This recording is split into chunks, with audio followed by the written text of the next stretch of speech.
Psalms and Proverbs for Wednesday, May 6, 2020. Many names have a meaning and a purpose that are less arbitrary than we might think. Virtually all the names in the Bible have a distinct meaning. So too do the letters of the Hebrew alphabet.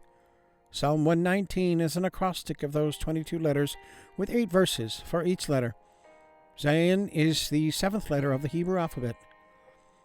The Zayin is shaped like a sword and is the symbol of spirit, sustenance, and struggle. It represents the 7th day of Shabbat, Sabbath, the day of rest and spirituality, which completes the process of the 6 days of creation.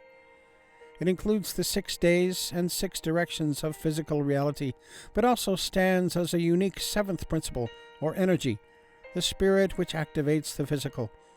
The Zayin is the source of all movement.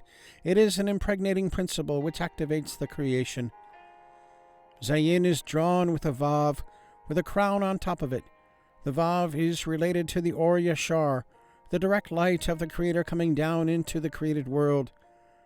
The Zayin relates to the Or Hoser, the returning light which follows the path of the vav to return and then spreads out when it reaches the crown. The Zayin impregnates all of life and allows the vav to spread, opening the field of every possibility. Shaped like a sword, the Zayin represents all movement. It represents the struggle between opposites, the struggle for existence, the struggle for sustenance. It is the struggle between Jacob, Yaakov, and the angel.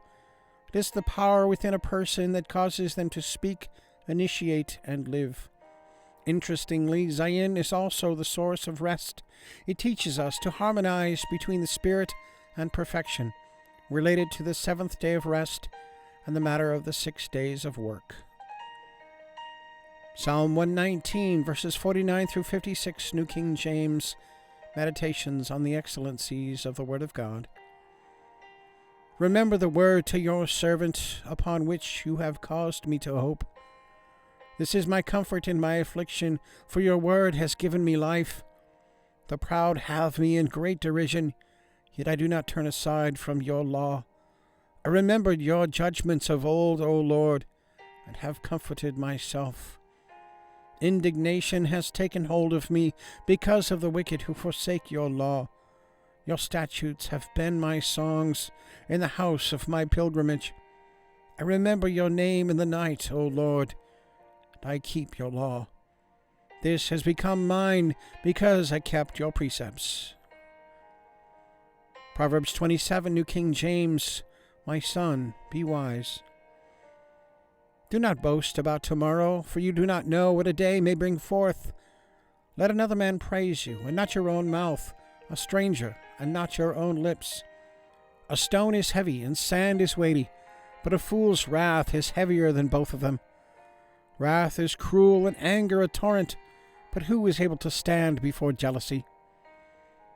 Open rebuke is better than love, carefully concealed.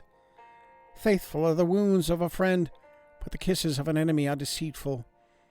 A satisfied soul loathes the honeycomb, but to a hungry soul every bitter thing is sweet. Like a bird that wanders from its nest is a man who wanders from his place. Ointment and perfume delight the heart, and the sweetness of a man's friend gives delight by hearty counsel. Do not forsake your own friend or your father's friend, nor go to your brother's house in the day of your calamity. Better is a neighbor nearby than a brother far away. My son, be wise and make my heart glad, that I may answer him who reproaches me. A prudent man foresees evil and hides himself. The simple pass on and are punished. Take the garment of him who is surety for a stranger, and hold it in a pledge when he is surety for a seductress. He who blesses his friend with a loud voice, rising early in the morning, it will be counted a curse to him. A continual dripping on a very rainy day, and a contentious woman are alike. Whoever restrains her restrains the wind, and grasps oil with his right hand. As iron sharpens iron, so a man sharpens the countenance of his friend. Whoever keeps the fig tree will eat its fruit, so he who waits on his master will be honored. As in water a face reflects face, so a man's heart reveals the man. Hell and destruction are never full, so the eyes of man are never satisfied. The refining pot is for silver, and the furnace for gold, and a man is valued by what others say of him.